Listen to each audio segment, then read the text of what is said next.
교통사고 조사 재연능 강의 시작하겠습니다. 이번 시간은요, 제동장치에 대해서 알아보도록 하겠습니다. 먼저 자동장치의 개요입니다. 자동차를 감속 또는 정지시키거나요, 주차 상태를 유지하기 위해 사용되는 장치이겠죠. 그래서 마찰력을 이용해서요, 자동차의 운동 에너지를요, 열 에너지로 바꾼 다음에요, 그 열을 대기 속으로 방출시켜서요, 제동 작용을 하는 마찰식 브레이크가 일반적으로 사용되고 있습니다. 제동장치에는 주브레이크와 주차 브레이크가 있겠죠. 주브레이크는요, 풋브레이크라고 하고요.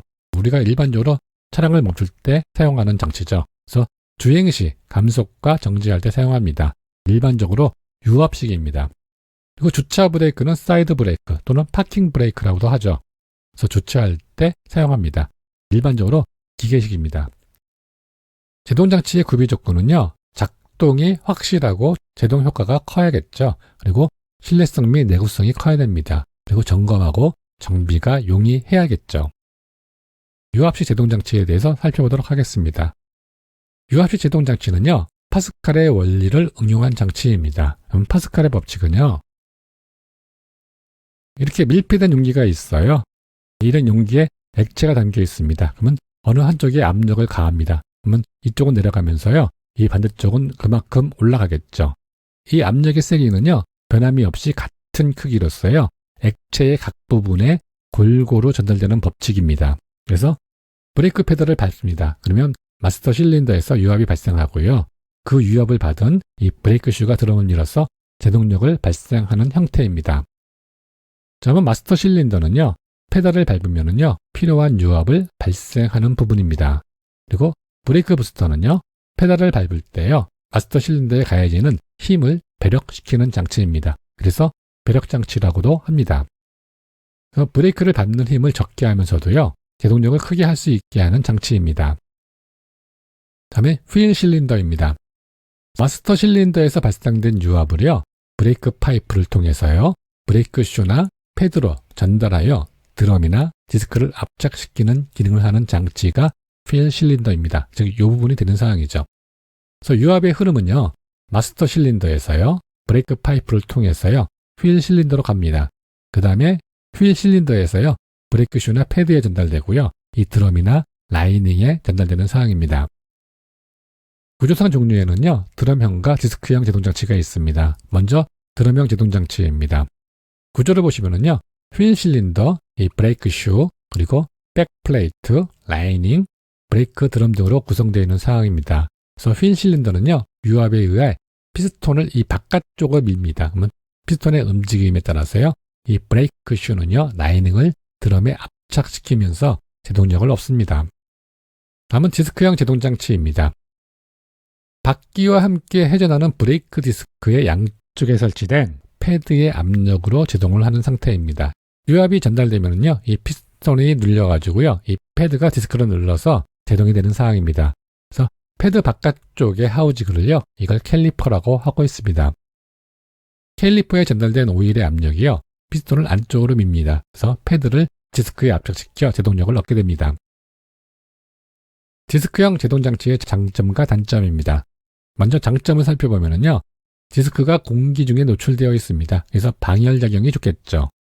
또한 좌우바퀴의 제동력이 안정됩니다. 그래서 편제동이 적습니다.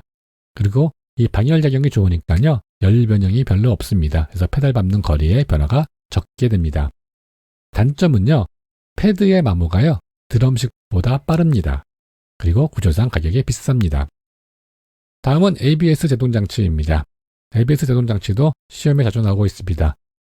일반 브레이크는요, 바퀴를 완전히 잠기게 해서요, 바퀴와 노면의 마찰력을 이용해서 제동력을 얻는 장치입니다. 근데요, 제동하는 동안에요, 바퀴가 잠기면서 조향이 힘듭니다. 그리고 빗길, 눈길 등 미끄러운 노면에서 급제동 시 제동력 저하 및 차체의 회전으로 인한 위험이 수반되고 있습니다. 이런 단점을 해결하기 위해서 ABS 브레이크가 나왔죠. 제동 시 바퀴가 완전히 잠기지 않도록 합니다. 그래서요, 제동 상태에서 핸들 조향이 가능하죠. 슬립비를 높여줌으로써요, 안정적으로 제동시켜주는 기능을 합니다. 그리고 각 바퀴의 속도를 감지해서 제어가 가능합니다. 그래서 빗길이나 눈길 등에서 제동으로 인한 차체의 회전 등을 방지해서요, 사고 위험을 감소합니다. 자, 여기서 슬리피가 나왔잖아요. 그러면 슬립률 또는 슬리피에 대해서 알아봐야겠죠. 이 슬립률도요, 시험에 자주 나오고 있습니다. 시까지 여러분이 아셔야 되는 사항입니다. 그래서 주행하는 차량의 타이어와 노면 사이에 미끄럼 정도를 표시하는 용어입니다. 슬립률의 표시는요, 차량의 속도와 타이어 접지면의 선속도 또는 휠속이라고 합니다. 가 같으면은요, 0%로 표시하고요, 슬리피는 0이 되겠죠. 그리고요, 차량의 타이어가 완전히 잠긴 상태라면은요, 100% 또는 슬리피는 1로 표시되는 사항입니다. 제동 효율이 가장 높을 때는요, 슬립률이 10에서 30%, 즉 슬리피가 0.1에서 0.3일 때가 가장 제동 효율이 좋습니다. 슬립률은요, 차속분의 차속 마이너스 휠속이 됩니다. 그리고 유리니까요, 곱하기 100 해줘야겠죠. 슬리피는요, 차속분의 차속 마이너스 휠속이 됩니다. 다음은 제동장치 고장입니다. 이 부분도 시험에 자주 나오고요, 2차 시험에서도 나오고 있습니다. 대표적인 제동장치 고장에는요, 브레이크 페이드 현상하고요, 베이퍼락 현상이 있습니다. 이 두 가지가 시험에 잘 나오고 있습니다. 브레이크 페이드 현상은요, 내리막길에서요, 브레이크를 빈번히 사용합니다. 그러면 브레이크 라이닝 또는 패드가 마찰열로 인해서 가열되겠죠. 그러면서 라이닝 또는 패드 표면에 마찰 계수가 떨어집니다. 그럼으로써 브레이크 효과가 점차 나빠지는 현상입니다. 다음은 베이퍼락입니다. 이 베이퍼는요, 증기입니다. 증기. 브레이크의 잦은 사용으로요, 브레이크 오일이 가열돼서요, 오일에 공기층이 생깁니다. 그래서 브레이크 효과가 나빠지는 현상입니다. 브레이크 페이드 현상은요, 마찰열로 인해 가열되면서요, 라이닝, 패드 표면의 마찰 계수가 떨어져 브레이크 효과가 감소되는 거고요. 베이퍼락은요, 브레이크 오일이 가열되면서 오일에 공기층이 생기면서 브레이크 효과가 나빠지는 현상입니다. 이 두 가지를 반드시 구분할 줄 아셔야 되는 사항입니다. 다음은 물 접촉입니다. 물 운동이 또는 세차할 때 물이 제동기 내에 들어가겠죠. 그러면 라이닝의 마찰면이 젖어가지고요, 마찰 계수가 떨어지겠죠. 그래서 일시적으로 제동력이 감소하는 현상입니다. 그래서 한쪽 바퀴의 제동장치에 물이 들어가면은요, 제동력의 좌우 편차가 발생되겠죠. 그래서 편제동이 발생됩니다. 그 다음에 워터 리커버리가 있습니다. 리커버리는 회복되는 거죠.